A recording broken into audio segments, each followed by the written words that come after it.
क्या बीजेपी के लिए जातिगत गणना की काट बनेगी रोहिणी आयोग की रिपोर्ट? इसमें कितना जोखिम? बिहार सरकार की जातीय जनगणना के आंकड़े जारी किए जाने के बाद देश भर में सियासी पारा चढ़ा हुआ है। देश का सबसे बड़ा सूबा उत्तर प्रदेश भी इस मुद्दे से अछूता नहीं है।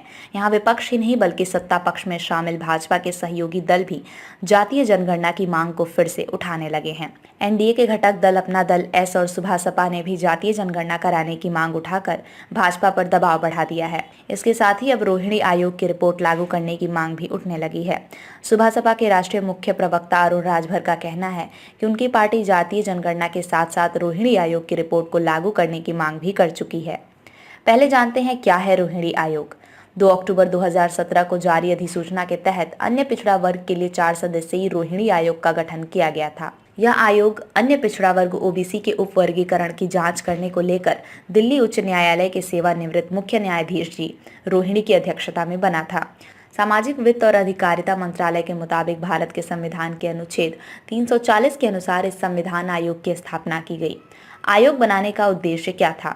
ओबीसी में आने वाली जातियों के बीच आरक्षण के लाभों के असमान वितरण की सीमा की जांच करना इस आयोग की सबसे बड़ी जिम्मेदारी थी।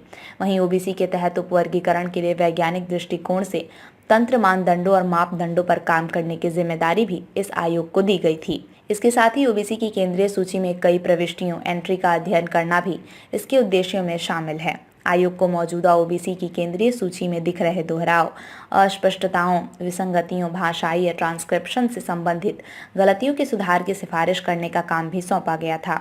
इसकी रिपोर्ट का क्या हुआ? न्यायाधीश सेवानिवृत्त जी रोहिणी की अध्यक्षता वाले आयोग ने 11 अक्टूबर 2017 को काम शुरू कर दिया था।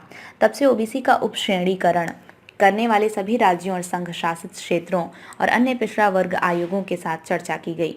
आयोग ने अपने कार्यकाल को 31 जुलाई 2020 तक बढ़ाने की मांग की थी। हालांकि कोविड-19 महामारी के चलते देश भर में लागू लॉकडाउन और यात्रा पर बंदिशों के चलते आयोग उसे मिले काम को पूरा करने में नाकाम रहा।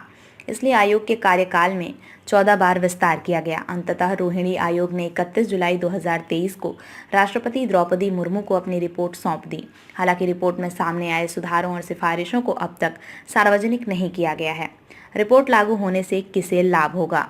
रोहिणी आयोग की रिपोर्ट लागू होने से उन जातियों या समुदायों से जुड़े सभी लोगों को फायदा होने की बात कही जा रही है जो सामाजिक और आर्थिक रूप से पिछड़ा वर्ग की केंद्रीय सूची में शामिल है, लेकिन केंद्र सरकार के पदों और केंद्र सरकार के शैक्षणिक संस्थानों में प्रवेश के लिए वर्तमान ओबीसी आरक्षण योजना का उन्हें फायदा नहीं हुआ था। केंद्र सरकार का कहना है कि आयोग द्वारा ओबीसी की केंद्रीय सूची में अभी तक हाशिए पर पड़े ऐसे समुदायों को लाभ पहुंचाने के लिए सिफारिशें किए जाने का अनुमान है।